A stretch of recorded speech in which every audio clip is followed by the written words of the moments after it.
The federal government has dismissed reports suggesting that it has adopted or is considering new taxes on telecommunication services and petroleum products. Hi, welcome to What's Happening.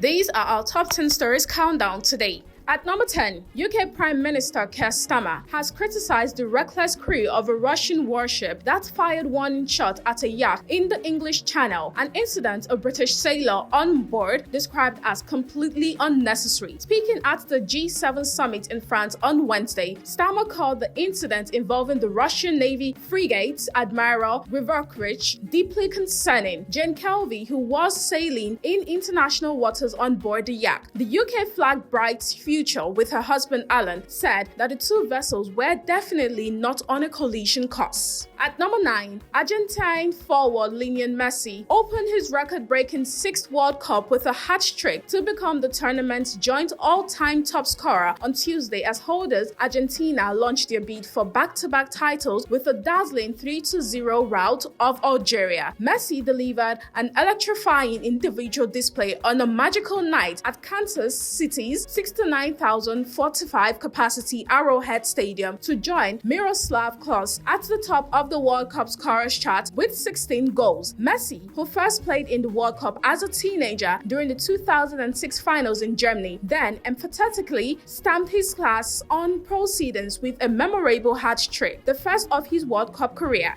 At number 8, the Joint Admissions and Matriculation Board has announced that candidates can now print their 2026 Unified Tertiary Matriculation Examination original results slip within 2 hours of issuance. This was disclosed on Wednesday in a statement issued by JAMB spokesperson Fabian Benjamin. According to the statement, the original results slips contain candidates' photographs, national ranking, and other security features required for post-UTME screening and admission processes in tertiary institutions. At number 7, the Senate has suspended its ongoing legislative recess and summoned lawmakers for an emergency plenary session to address pressing national issues, particularly the rising insecurity across the country. In a notice dated June 15th and signed by the clerk of the Senate, Emmanuel Odo, senators were directed to reconvene at the National Assembly complex in Abuja on Tuesday, June 23rd at 11 a.m. The notice, issued on the directive of Senate President Godswill Akpabio, stated that the emergency sitting was necessitated by matters of urgent national importance requiring immediate legislative attention. At number 6, the International Monetary Fund says the Naira is still undervalued by 25.6% despite the ongoing reforms in Nigeria's foreign exchange reforms. In its latest Article 4 consultation report on Nigeria, the Washington-based institution said its real effective exchange rate model showed the local currency was still trading below levels justified by the country's economic fundamentals. The REA measures the value of a currency against those of major trading partners after adjusting for inflation. The IMF said Nigeria's REA appreciated by 32% in 2025, even though the nominal effective exchange rate depreciated by 5.2% during the period. At number 5, Katsina State Governor Diko Umaru Radda has announced a raft of new security measures aimed at disrupting the activities and support networks of bandits and kidnappers operating across the state. The measures contained in a new executive order were unveiled following an emergency security meeting involving security agencies, traditional rulers, and other key stakeholders to address the persistent security challenges in parts of the state. Among the directives is an immediate statewide ban on the sale, purchase, transportation, and storage of petroleum products in jerrycans.